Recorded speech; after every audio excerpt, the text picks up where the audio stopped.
লড়কা, তুমি ভিক মাংস কেন? আমার যে খিদে পেয়েছে, 2 দিন আমি কিছুই খেতে পাইনি। তোমার কেউ নেই বুঝি? হ্যাঁ আছে, মা আছেন, বাবা আছেন। আর তোমার বাবা? বাবা হয় 2 দিন কোথায় গেছে, ছোট কাকু আর আসে না। আমার সঙ্গে যাবে তুমি, ভালো ভালো খাবার খেতে পাবে, বহুত বহুত রুপিয়া পাবে। আমাকে খেতে দেবে? হ্যাঁ। টাকা দেবে? হ্যাঁ। বলো বলো, কোথায় যেতে হবে? বেশি দূর নেই হয়েছে, আমি তোমাকে গাড়ি করে নিয়ে যাবে, আবার গাড়ি করে পৌঁছিয়ে দিবে চলিয়ে। তুমি বুঝি খুব বড় লোক? হ্যাঁ, সেই জন্য তো তোমাকে দেখে আমার দোয়া হলো। আমার বাপিও খুব বড় লোক ছিল, কিন্তু এখন আর কিছুই নেই। চলিয়ে একটু দাঁড়াও, আমি মাকে আর পিসুমণিকে একবার বলে আসি। नहीं, वो बोलते भी गले जेते भी दिबे ना, तार से তুমি চুপি চুপি আমার সাথে চলিয়ে বহুত টাকার খাবার নিয়ে এলে ওরা তাজ্জব হইয়া যাইবে। হ্যাঁ তুমি ঠিকই বলেছো, চলো আমি তোমার সঙ্গে যাব। পিসিমণি, পিসিমণি, মা, আমি তোমাদের জন্য খাবার আনতে যাচ্ছি।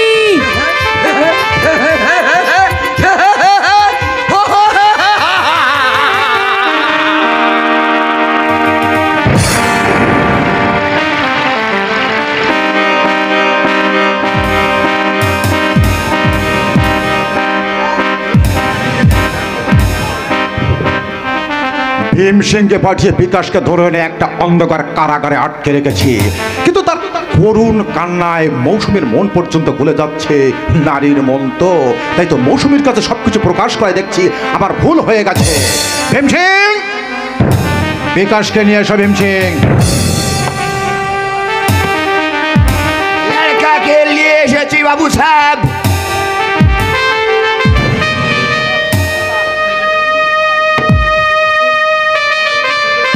আমাকে কিছু খেতে দাও মেজো কাকু। চুপ কর, তোর অসুখ হয়েছে, খেতে নেই। না না, আমার অসুখ হয়নি, তুমি খেতে দিলেই আমি সেরে যাবো মেজো কাকু। খেতে যদি না দাও, একটু জল দাও মেজো কাকু। জল? তোকে বুঝি কেউ জল দেয়নি? না না মেজো কাকু, সেই রাস্তা থেকে নিয়ে এসেছে, বলেছে টাকা দেবে, খেতে দেবে, কিন্তু মেজো কাকু একটু জলও আমাকে দেয়নি মেজো কাকু। বিকাশ, সারা গায়ে যেন আমাকে ছুঁচ ফুটিয়ে দিচ্ছে, গলাটা শুকিয়ে যাচ্ছে। আমি তোমার দুটি পায়ে পড়ি মেজো কাকু, আমাকে মেরে ফেলো না মেজো কাকু। বেঁচে থেকে তুই আর কি করবি বল? তার চেয়ে তুই স্বর্গেই চলে যা। আমি স্বর্গে যাবো না মেজো কাকু, আমি আমার মায়ের কাছে যাব, আমি আমার বাপিকে দেখবো মেজো কাকু। দোয়াই তোমার মেজো কাকু, একটু জল দাও। ভীম সিং, বলিয়ে বাবু সাহেব। এটাকে গলা টিপে শেষ করে দাও। করার আপনি করুন মেজো সাহেব। ভীম সিং, মেজো সাহেব, আপনাকে বিশ্বাস করে এ লড়কাকে আমি তুলে এনেছিলাম, এখন আমার মালুম ভি হচ্ছে আপনি মানুষ ভি আছেন না জানোয়ার ভি আছেন। কে বললি?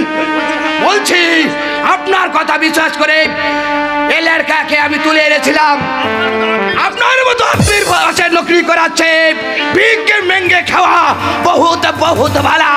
তাই আপনার নকরির জবাব দিয়ে গেলাম। নমস্তে। আচ্ছা, এই স্টুপিডটাকে পরে দেখে নেব, কিন্তু কিন্তু কিছু নেই। ওই ভীম সিং তোমার সঙ্গে বেইমানি করলেও এই দশানন রায় কখনো তোমার সঙ্গে বেইমানি করবে না।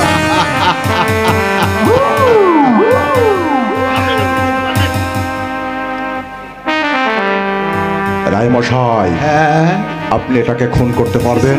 শিশু হত্যা, দুর্গা, দুর্গতি নাশিনী মা। বলুন পারবেন কিনা? মাথা খারাপ, পারবো না কে বলেছি? মা দুর্গার পাঠা বলি যখন হাতটা কাঁপবে না। তাহলে এটাকে গলা টিপে শেষ করে দিই। না না, আমার গলা টিপে মেরো না। আমি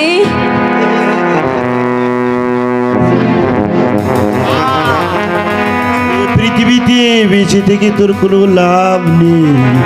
না না, আমার ভয় করছে, আমায় মেরো না। আমি আর তোমাদের কাছে খেতে চাইবো না, আর জল চাইবো না, আমার মেরো না।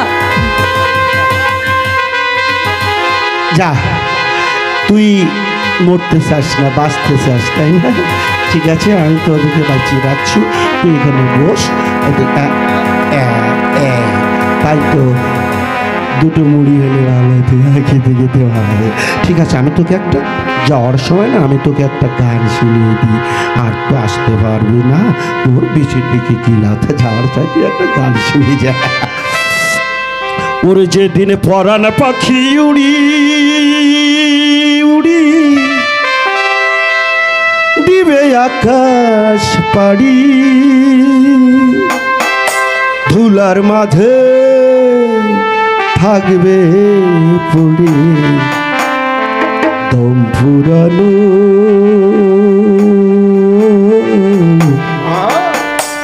একটা হাওয়ার গাড়ি, একটা হাওয়ার গাড়ি রহমান, একটা হাওয়ার গাড়ি, একটা হাওয়ার গাড়ি রহমান, একটা হাওয়ার গাড়ি। যেদিন পরাণ পাখি উড়ি উড়ি দিবে আকাশ পাড়ি, ধুলার মাঝে থাকবে পড়ে দম ফুরানো একটা হাওয়ার গাড়ি, একটা হাওয়ার গাড়ি রে, একটা হাওয়ার গাড়ি, একটা হাওয়ার গাড়ি রে, একটা হাওয়ার গাড়ি।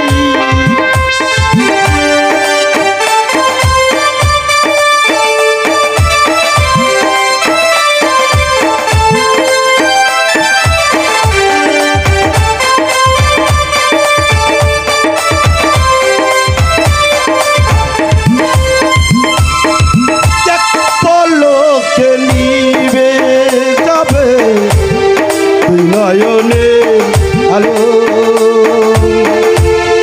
রঙে রঙে এই দুনিয়া হবে আধার কালো।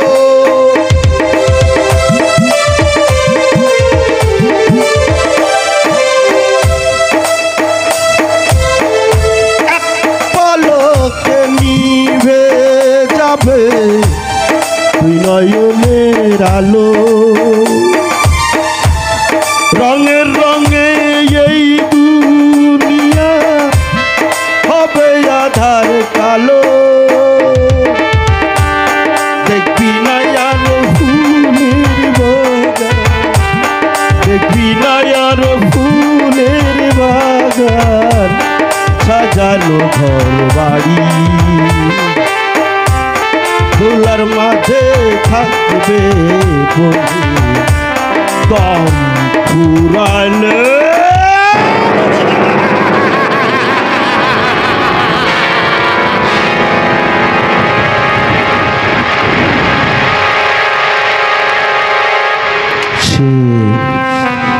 একেবারে ঠান্ডা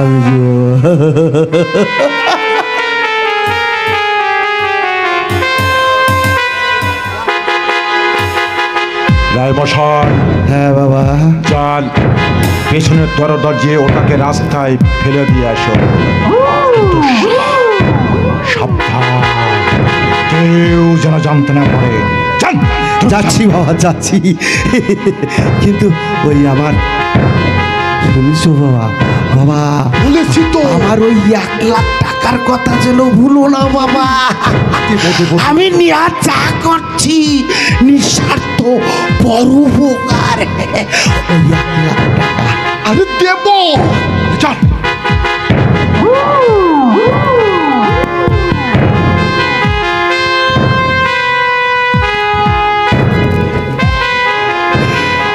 বলো হরি বল, বলো হরি হরি বল, বলো হরি হরি বল।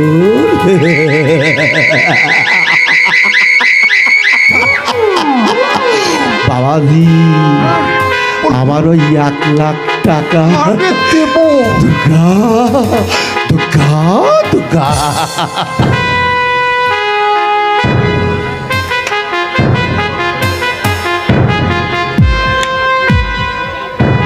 যাক, আমার পথ নিষ্কণ্টক। কিন্তু কে কে চিৎকার করছে? কে?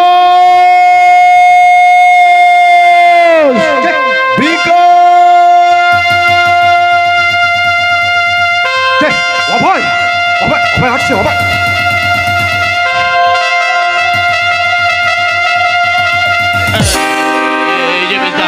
বিকাশ কোথায়? বিকাশ তার আগে জবাব দে, তোকে এখানে আসতে দিয়েছে কে? আমি। মানুষ। ফিরিয়ে দাও শঙ্কর, বিকাশকে তুমি ফিরিয়ে দাও। বিকাশ? হ্যাঁ, ফিরে দাও মেজদা, বিকাশকে তুমি ফিরে দাও।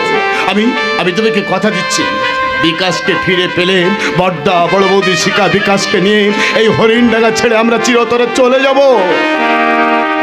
তুমি শুধু বিকাশকে ফিরিয়ে দাও মেজদা। মানে মানে বিকাশ বুঝি হারিয়ে গেছে? হারিয়ে যায়নি। তোমরা তাকে লুকিয়ে রেখেছো। কে বলেছে? বলতে হয় না মেজদা, ধর্মের কল বাতাসে নড়ে। ফিরে দাও তুমি আমাদের ওই নয়নমণি বিকাশকে, ফিরে দাও। বর্ষার অকর্পণ্য ছিল ভালোবাসার প্রতিদান তুমি দাওনি, তাতে কোনো দুঃখ নেই। কিন্তু এক রদিশ দুধের শিশুকে তুমি এই পৃথিবী থেকে মুছে ফেলো না মেজদা। বিকাশকে তুমি ফিরিয়ে দাও। অভয়, বুঝতে পারছি আমার বিরুদ্ধে এ তোদের একটা ঘৃণ্য চক্রান্ত। চক্রান্ত? হ্যাঁ, চক্রান্ত। বিকাশকে খোঁজার ওছিলায় বাড়িতে ঢুকে আমাকে খুন করাই ছিল তোমাদের একমাত্র উদ্দেশ্য। এই, কে আছিস? জোসেফ! কে হুকুম মালিক? কিন্তু তুমি কে? আমি রহমত কাবলে আলা আছে মালিক। ওপার বাংলা হতে পারা বাংলায় আসে আছে সুদের বিজনেস করতে, কিন্তু ও ব্যবসা ভালো চলে না জনাব, তাই রায়মাশাই আপনার কাছে পাঠিয়েছে নকরি মাংতে। ও আচ্ছা আচ্ছা আচ্ছা আচ্ছা আচ্ছা। হ্যাঁ ঠিক আছে, আমি তোমাকে চাকরি দেবো। তার আগে তুমি এদেরকে এখান থেকে ভাগিয়ে দাও। জরুর দেবে। এই বাহার চলে গেল। বিকাশকে না নিয়ে এখান থেকে আমি কিছুতেই ফিরে যাব না। সহজে না গেলে গলা ধাক্কা দেবার কথা। সে भी আপনাকে বলতে হবে না হুজুর, আপনি হুকুম পেলে এ লাঠির ঘায়ে এদেরকে আমি।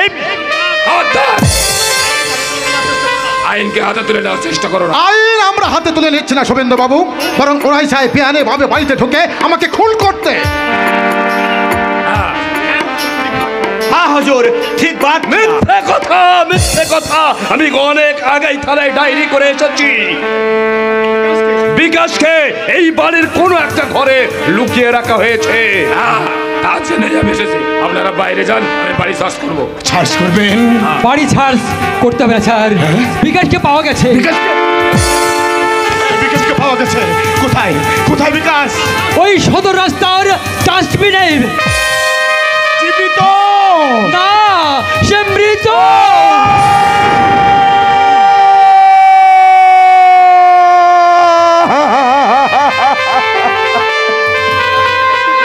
বিকাশকে খুন করা হয়েছে। लड़का के खून बोले कोथा, लड़का खून हो गया। তদন্ত করুন দারোগা বাবু। আমি প্রবেশ করে বলছি, আমার ভাইপো বিকাশকে এরাই খুন করে দোষটা এখন আমার কাঁধে চাপিয়ে দিতে এসেছে। বলো না মেজদা, তুমি বলো তুমি বলো মেজদা, বলো। তোমার মুখে যা আসছে তুমি তাই বলে ফেলো। এই উত্তর শেষে ছুটে এসেও যখন বিকাশকে আমি বাঁচাতে পারলাম না, তোমার যা খুশি তুমি বলো। ছোট সাহেব, কানাই, ছোট সাহেব, চলো আমাকে বিকাশের কাছে নিয়ে চলো। পালিয়ে যেতে দেবেন না দারোগা বাবু, পালিয়ে যেতে দেবেন না। পালিয়ে অভয় প্রসাদে কোনোদিন বাঁচতে শেখেনি। বিকাশকে যে চক্রান্ত করে যে শয়তান খুন করেছে, সেই শয়তানকে আমি খুঁজে বের করে আমি তাকে উপযুক্ত শাস্তি দেবো, তবে আমাদের বিকাশের আত্মার শান্তি পাবে। আর তোমাকে একটা কথা বলে যাই, যে পাপ তুমি করেছো এই পাপের শাস্তি তোমাকে পেতে হবে। আর তা যদি তুমি না পাও, তাহলে পৃথিবীতে স্নেহ ভালোবাসা সব মিথ্যে, সব মিথ্যে।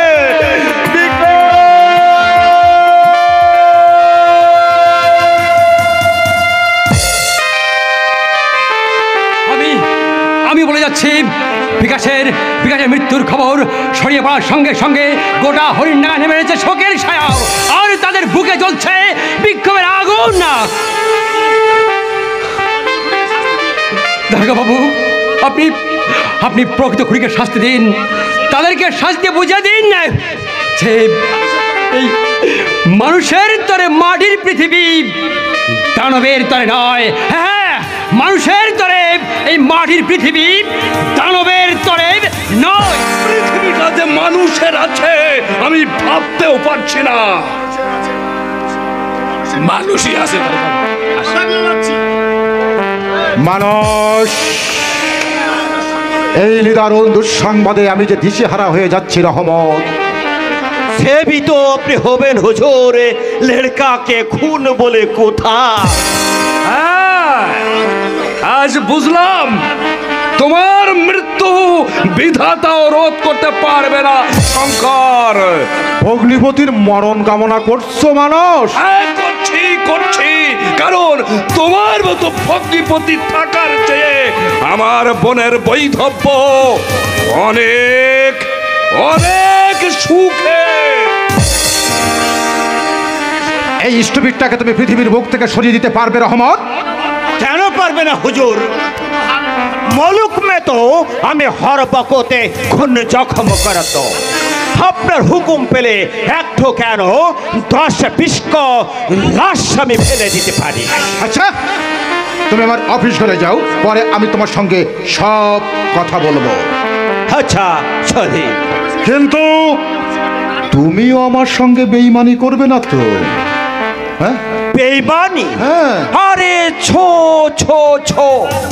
বাদ বলে না হুজুর, এই দিলে বড় বহুত দরদ লাগে।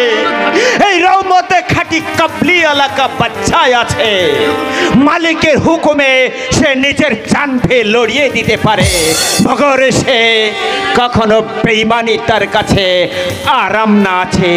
হারাম হাই বহুতে বহুতে হারাম হাই।